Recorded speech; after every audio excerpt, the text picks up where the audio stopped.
Welcome back to the Ed Morrissey Show. As always, joining us, the Prince of Twitter, the Regent of RedState.com, the Emir of Election Night.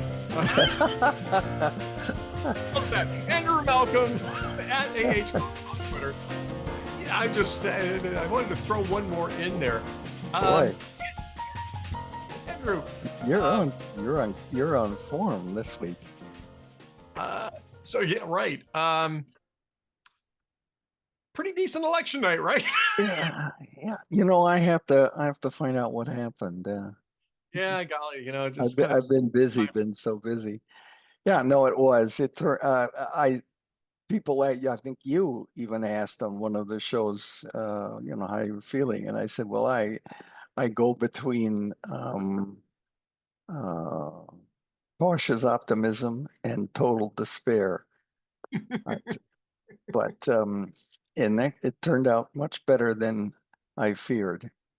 So yeah, and as my father, bless his soul, he always said, you don't always agree with them, but American voters, in the end, in the long term, they always make the right decision. And I guess there's a lot of screaming millennials on online who don't agree with that, but sure seems that way to me.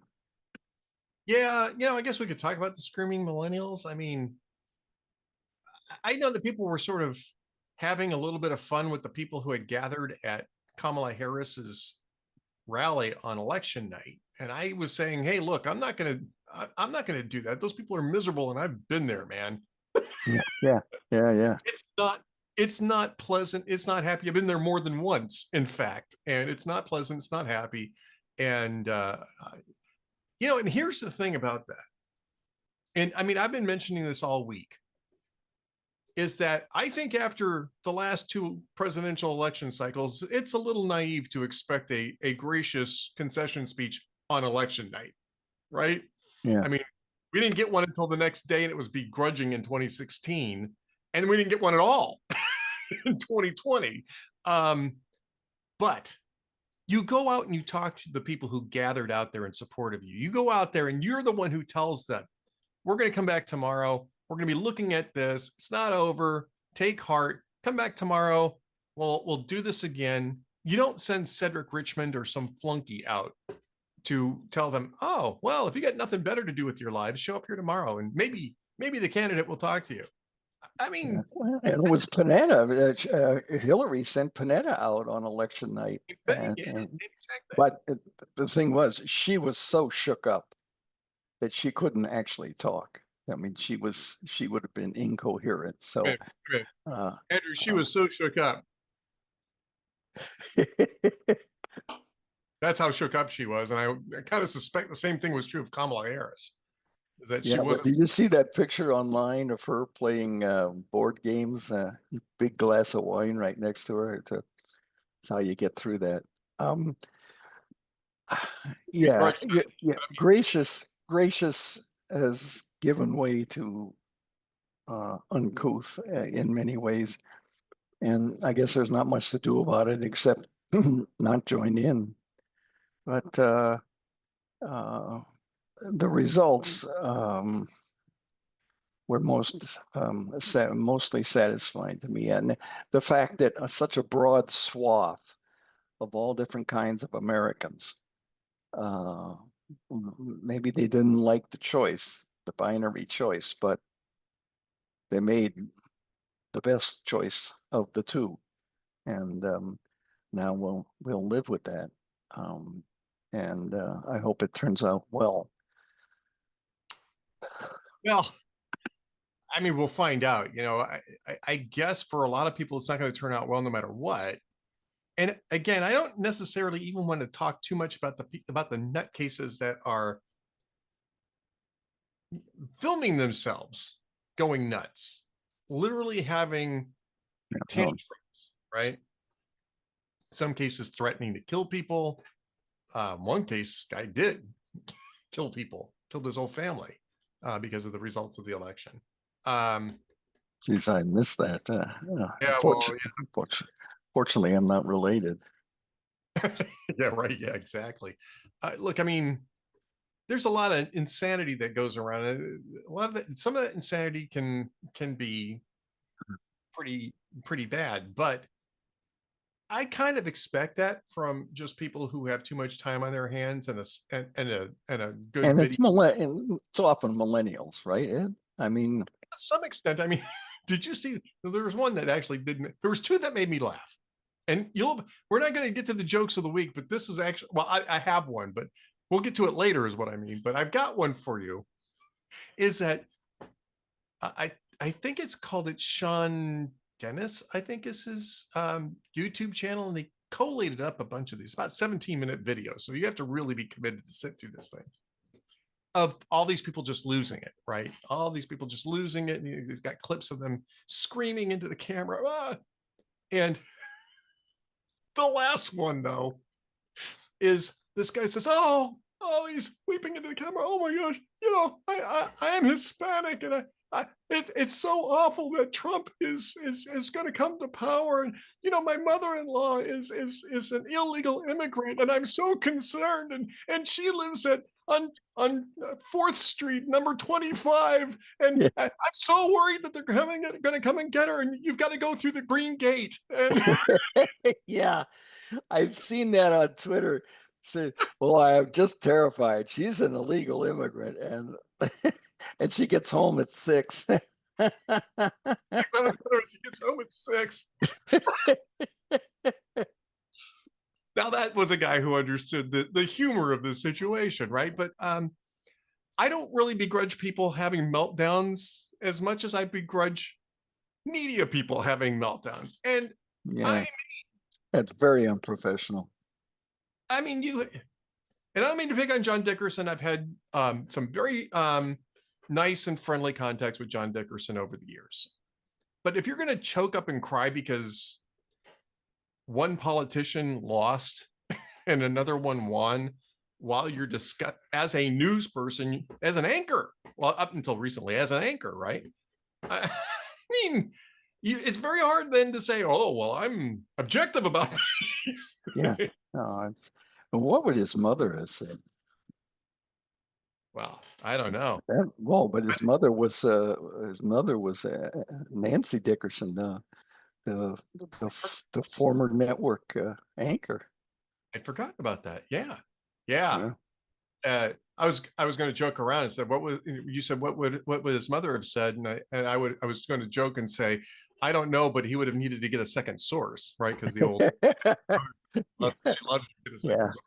Um, but I mean, it's really difficult to believe these people now when they say that they're objective on this thing when they're having meltdowns. Now, late night comedians, I don't expect them to be objective. I do kind of expect them to be professional. Um, so, and I don't expect anything from MSNBC. I'm sorry, but that's a commentary platform. None of them are actually news reporters in any real sense. They're all commentators. I'm okay with that. It's NBC does that, and CBS does that, and Yeah. ABC. Yeah. It's crazy.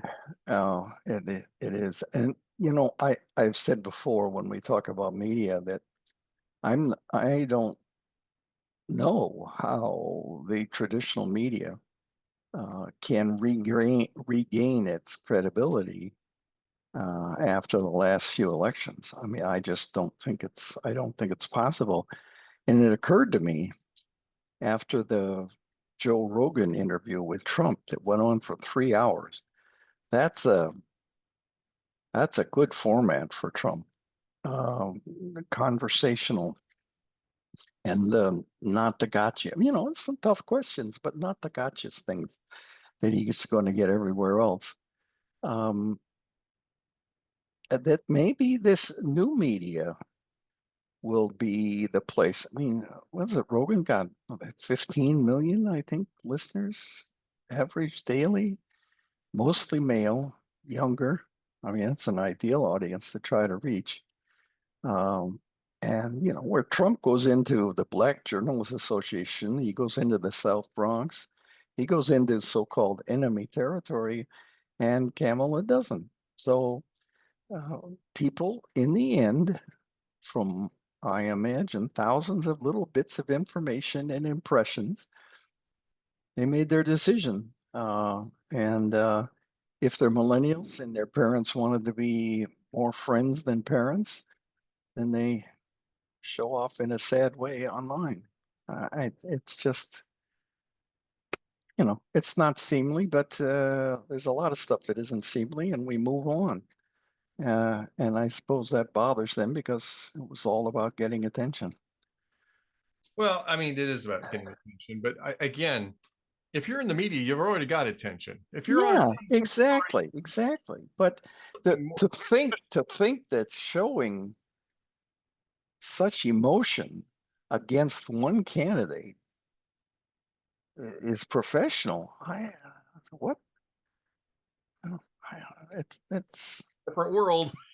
yeah, it's a strange world. It's a world, it has, well, I guess it has been. When I left the LA Times in 2011. So um, it's been a while, but boy, have things sure seem to have changed, and not in a good way. No, not in a good way.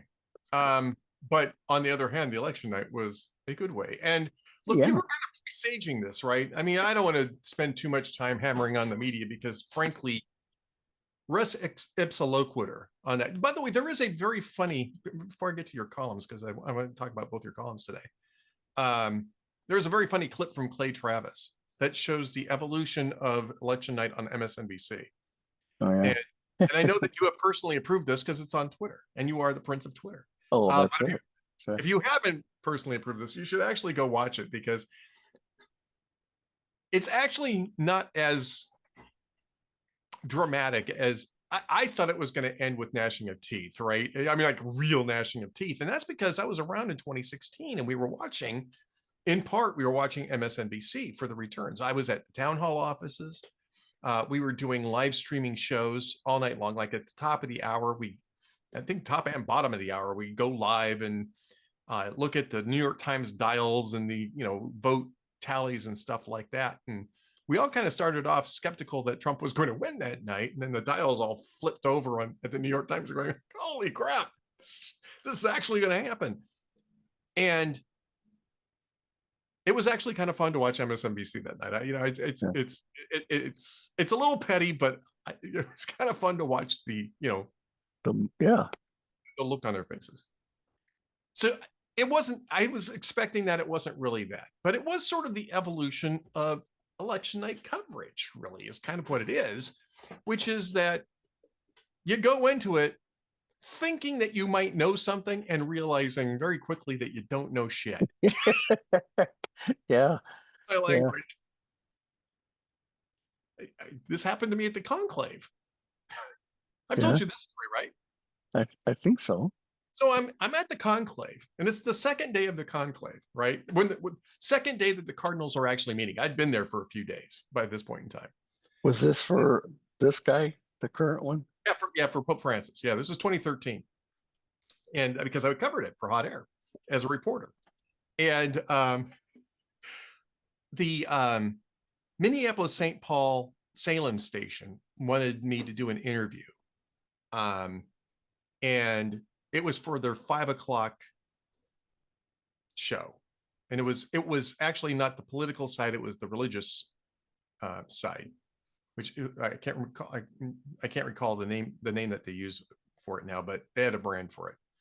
And the guy who was the host was Paul Ridgway, who was a really good guy, and I liked him.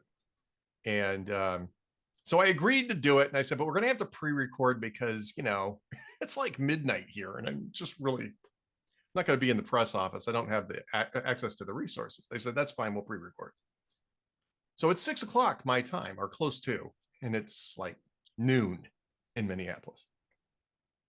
So Paul's asking me these questions, like what are you hearing? And I'm trying to be, well, let me tell you about how inside I am here. I'm inside the press office, and let me tell you, there's all sorts of different things going on, and I don't think we're going to have a decision because there's all sorts of things about this guy's moving up and that guy's moving down. You know, these Cardinals are locked in a room. Nobody knows anything, right? And I'm sitting there like, well, let me tell you where I think this is going.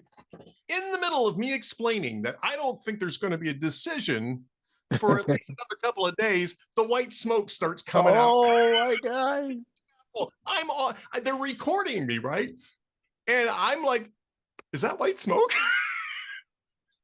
Is that white smoke? And Paul says, "Do you got white smoke?" I said, "Yeah, that's white smoke." They must have made a decision. I've got to go. They were by that time they were ringing the bells, you know, at St. Peter's Basilica. They're ringing the bells. I said, "I got to run," and I felt terrible because it's supposed to be like a 12 or 13-minute segment, and I must have gotten maybe 4 or 5 minutes into it, maybe not even that much, right? But I did. I had to go, so he let me go, and and and I was going to. I think I actually did send the producer, who was a friend of mine, a note of apology saying, "I'm sorry I had to bail."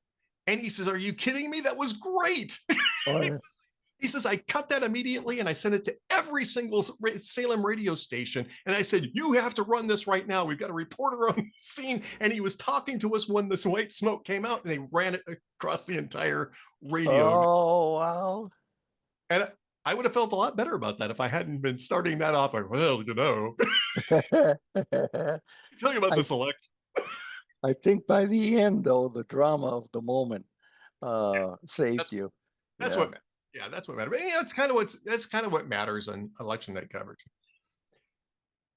But it's interesting because I think this election in particular, and you talk about this in your, this is sort of this is a long windup to your to your columns, is that nobody really read this right, especially not in the mainstream media, right? No. Nobody really read this election right. And as you said, Trump was the one with the vibes, and nobody had figured that out. You know, nobody in the mainstream media had figured that out. Some of us suspected it. In the independent media, some of us had been saying this could really tip over, and Yeah. and it could be a runaway. You know, knock wood and don't get cocky, kid. But it's looking pretty good. But these guys were totally unprepared for that, and you could see it in their faces. You could see it in the reporting. And Yeah. Yeah. so, tell us a little bit about the vibes and how Trump pulled that off. Well, it was really very politics. That's one of the things that always intrigued me about politics. You never know what's going to happen. I can remember 1948, my parents' shock that Thomas Dewey lost to Harry Truman. And I didn't know what it all meant, but everybody, literally everybody, was sure that Tom Dewey was going to win. In fact, they were so sure that Gallup and all the other polling people stopped polling 2 weeks before the election because they were so sure Dewey was going to win. And of course, he didn't. So that's the kind of surprise and intrigue and excitement that I enjoy about politics. It's also the cautionary tone. An old timer told me, you can always call an election, but you can never uncall it. And so this one was fascinating. I actually, for the first time in a long time, watched the switch back and forth between the mainstream channels to see how they were reacting. Normally, I would have watched C-SPAN, which doesn't have any punditry. It doesn't even have any polls on.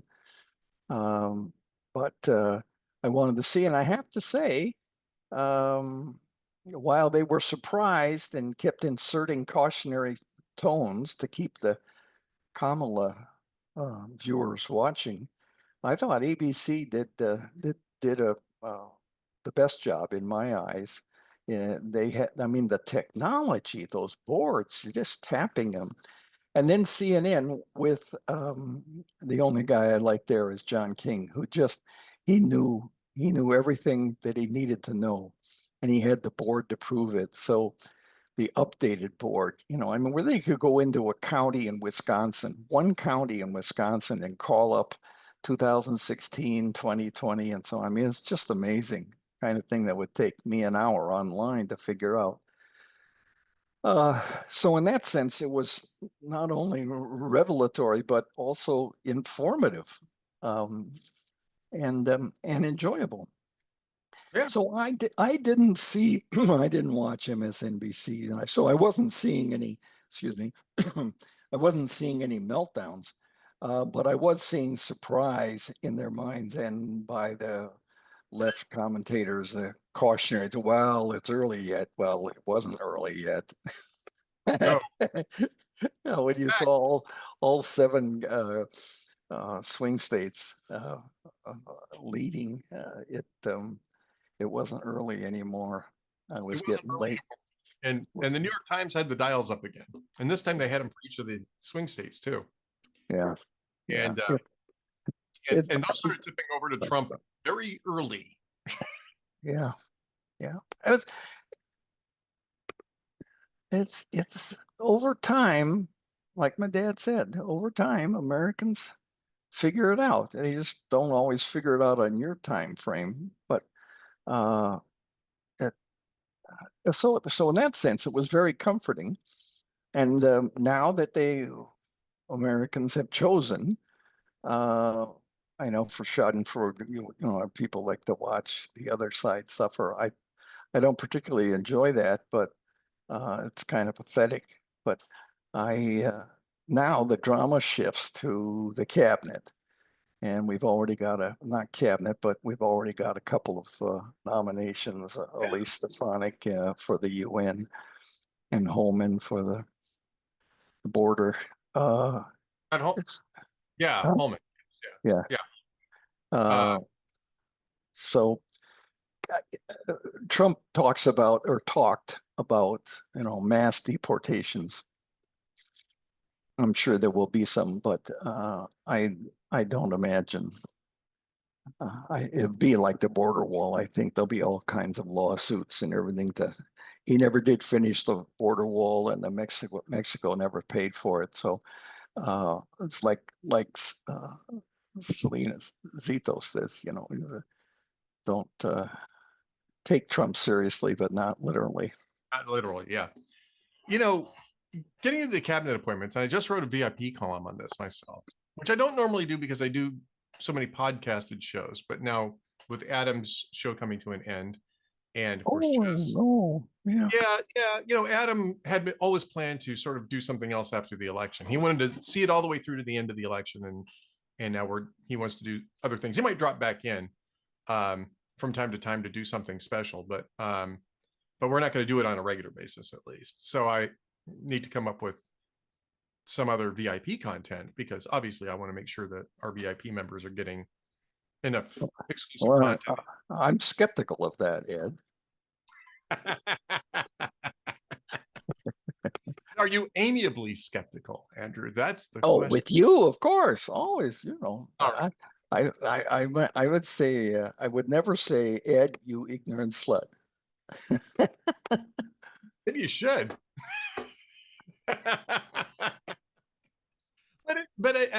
So where was I going with that again? Uh, with You the did a cap, VIP piece. yeah, I did a VIP piece on this thing that's floating up today about recess appointments. Donald Trump yesterday.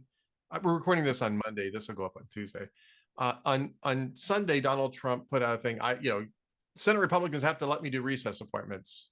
You know, and now you've got some Senate Republicans saying that absolutely recess appointments are on the table. I'm thinking recess appointments are a pain in the ass. They really are. And all it does is kind of double your work because first off, you have to have a recess. Yeah. And it can't be just a day or two any longer. The Supreme Court in the NLRB versus Canning decision said it has to be at least 10 days. Senate has to be out of session for at least 10 days. No pro forma sessions, nothing. It's got to be at least 10 days. And I don't know when you're going to have a 10-day recess in the Senate, but it's probably not going to be in the first few weeks of a new administration. So there's that problem. Plus the fact that when they go back into recess, the appointments expire and you're going to have to resubmit them anyway, which is, again, kind of doubling the work here. I get that they want to get these guys in fast, but it looks like they're going to have 53 Senate seats.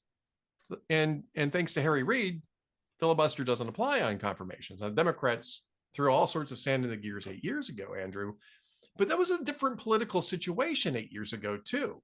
Hillary Clinton had won the popular vote. You had the Russia collusion thing going on. It had interfered with the transition. There was all sorts of delays in even getting the nominations into the Senate. Yeah. And they were motivated to basically sabotage the process. After you lose the popular vote for the first time in 20 years and are looking at an electorate that you don't recognize, I don't think Democrats are going to be quite as motivated to Yeah. sabotage the process this time around. And I think what this is really is it's chin music. It's a, a I like high hard this. one. It's a high hard one to back them off the plate. That if you guys screw with me again, we'll just send the Senate out of session, and I'll just make some appointments, and then too bad for you. But I mean, it's really an impractical thing to do on scale, Yeah. especially cabinet appointments. But the interregnum is one that's fascinating for the media. I mean, for some reason, they always seem to need to have something new. And so there'll be all this speculation, what happens here, what happens there. He's not going to pick Nikki Haley for anything, but maybe he'll pick somebody for this and that. It's, it is what it is. It's kind of interesting, I find, because now it's not just guessing for almost 2 years about the results of the election. Yeah, again, it'll be an interesting process. The confirmation process will be interesting.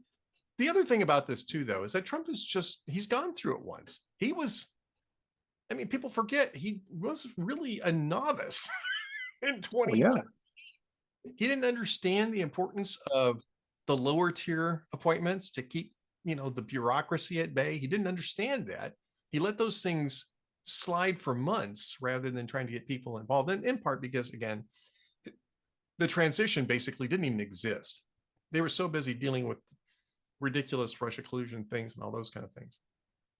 But this time around, he's going to have more time. He's going to have more cooperation from the existing administration. At least Joe Biden's going to have him over on Wednesday to the White House. And I got to get your opinion on this, Andrew. Isn't it nice that Joe Biden feels so comfortable inviting Adolf Hitler to the White House? Yeah. Yeah, the notorious fascist who will bring it into democracy by Wednesday night. But here's lunch. Have lunch. I mean, in terms of what's the word, format, it's a nice thing. It is, yeah, it And is. and if they pull it off amicably, that'll be a nice thing. But it's like so much of our politics becomes a photo op. I'm glad that it's happening. I don't want to make.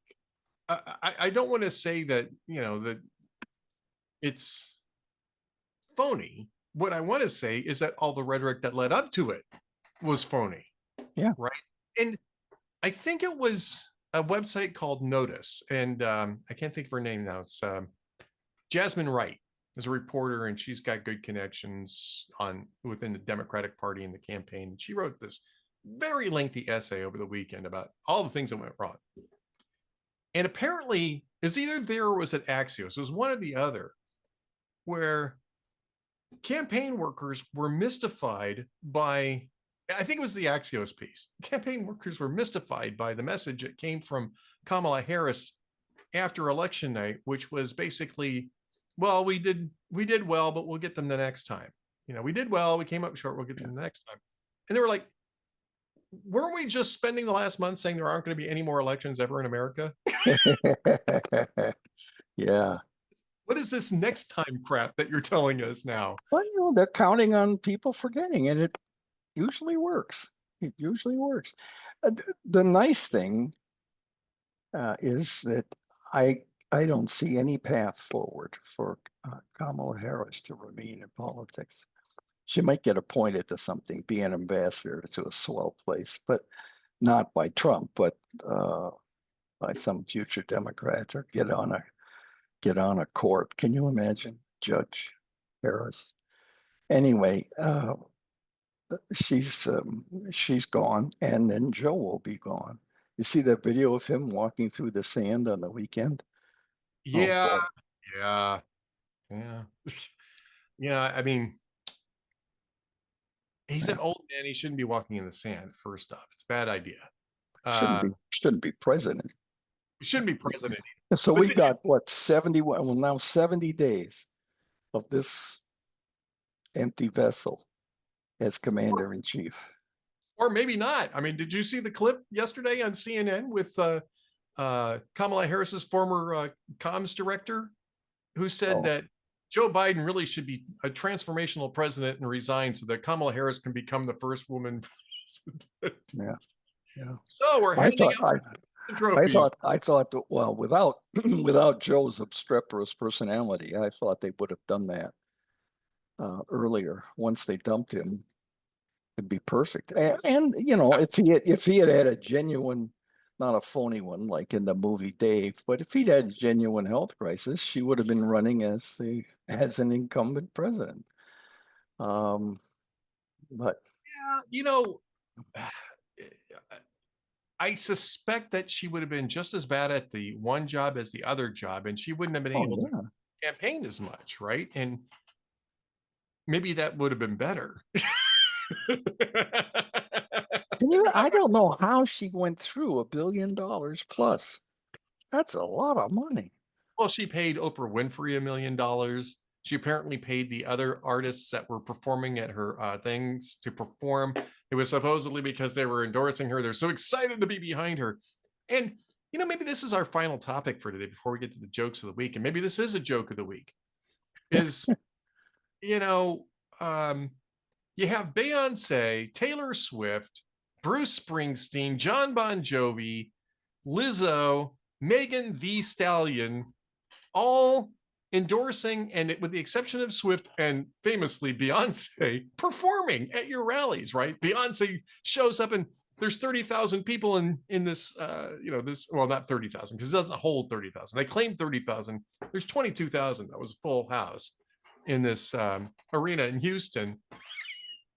And Beyonce comes out and says, I'm not here as a performer. I'm here as a mother. And people, when she leaves and doesn't sing a note, people start booing and they start, flooding out of the exits. I mean, Yeah, and she paid for that.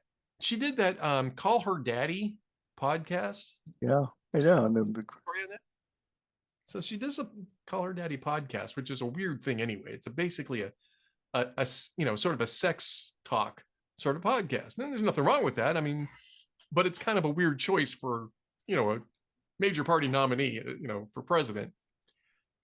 But because Harris doesn't want to fly to New York, they flew them out to LA and built a set for $100,000 to do the podcast.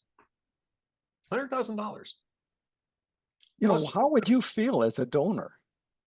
Boy, I'd be really furious. yeah, Pissing away that money that you now, if you're a millionaire and you give $1 million, I guess it doesn't matter. It's like lunch money, but uh wow. Those well, well, I think if she'd won, nobody'd be complaining, yeah, right? They'd right. be, well, it's just the cost of doing business. The fact that she didn't even come close Yeah. has them furious. And there was one that went on Fox News. Her name is, I think, Lindy Lee. Uh, and she says, I raised millions of dollars from my friends for Kamala Harris, and they were telling me, "Oh, we've got this in the bag. We've got the ground game. Don't worry about this indicator. Don't worry about that indicator. These are the indicators that matter." And I'm telling my friends, "Oh no, they've got this in the bag." So they're still writing checks.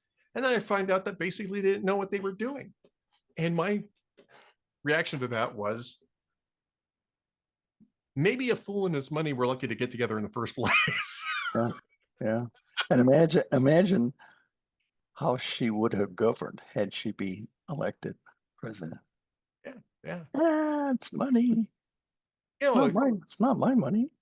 I think it was something like $500 million on payroll, or not 500. It couldn't be 500 million. Is that maybe 50, $60 million on payroll? And Donald Trump was like 10 million.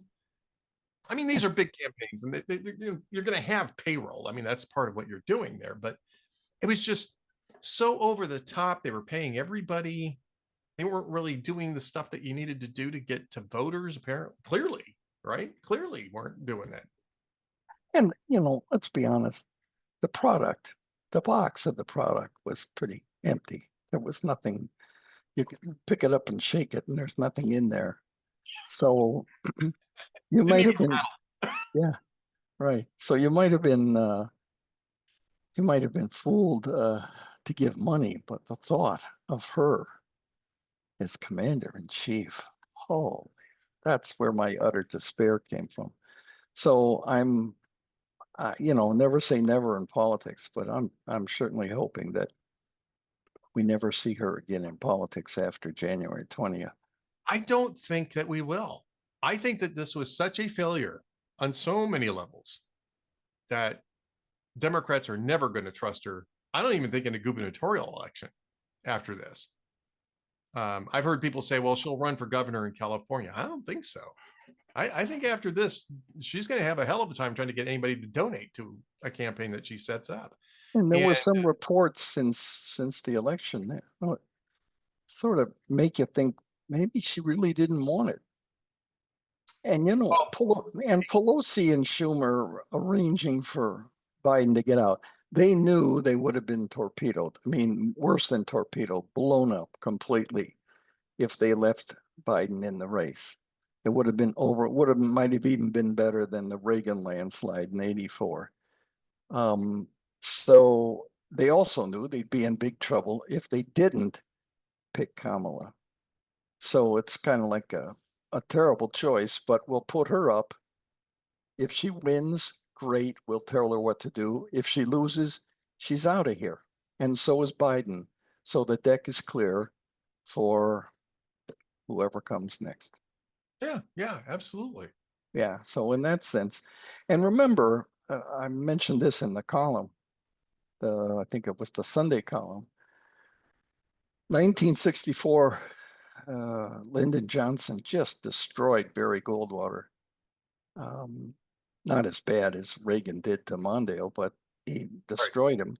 And people say, oh, is this the end of the Republican Party? Well, no, because guess what? 4 years later, they began a reign of 20 out of 24 years owning the White House. So, we're happy with Trump now. Hopefully he does a good job. Maybe he sets up JD Vance, maybe not. Um, Remember 2026 or 2027 January is the end of DeSantis's term. So he'll have a whole year and a half Yep. if he wants to try again. So uh, we're there's a lot going on, and there will be a lot going on, and the decks will, in effect, be clear. Will it be a continuation of the Trump era? I imagine it'll be a little bit different, but people will want to claim the Trump era unless it's a disaster these next 4 years. So a lot on the line, Ed. Well, yeah, a lot on the line. Absolutely. And we'll be covering that as we go along. We're really about out of time here, but do you have any jokes of the day I today? do. I have a couple. One of them is, with the HIPAA rule. So this of course is made up, but there's a crowded doctor's waiting room, and the nurse comes out and says, because of the HIPAA rules, we're not allowed to use names anymore. We're calling for the next patient.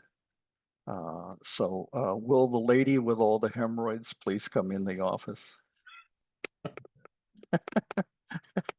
Uh, and then I have this one to say, I purchased a banana, cereal, and milk at the grocery store. the cashier said, "You must be single." I said, "How did you know?" She said, "Because you're ugly."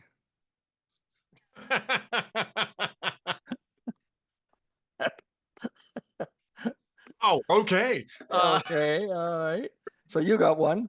I do have one. So his sister or brother are talking to each other when the little boy gets up and walks over to his grandpa and says, "Grandpa, please make a frog noise." And grandpa says, "No." And the little boy says, "Come on, please make a frog noise." And grandpa says, "No, no, no, go out and play." So then the little boy goes back to his sister, says, "Tell grandpa to make a frog noise." So the little girl goes to her grandpa and says, "Grandpa, please make a frog noise." And grandpa says, I just told your brother no, and I'm telling you no. And she says, "Oh, come on, please, please, please." And they're both saying, "Please, please." And grandpa says, "Why do you want me to make a frog noise?" And the little girl replied, "Because mommy said when you croak, we can go to Disney World." Uh-oh. Uh-oh. Jokesoftheday.net. That one really got me. That was like, frog noise. What's that about? All right. Yeah, So, yeah. All all right. right. Well, that's going to do it for this week. As always, the Prince of Twitter, the Regent of RedState.com, Andrew Malcolm at Malcolm on Twitter, or X if you want to call it that. And of course, at RedState.com. He's got Which great we don't. Yeah. Twitter. We call it Twitter. We're purists. Forever Twitter in our hearts. Forever Twitter. It's maybe that I should write a romance novel. Forever Twitter. Nah. All right, Andrew. Well, we'll talk next week. Thanks so much. All right. Thank you, everybody. Thanks, Ed. We'll see you then.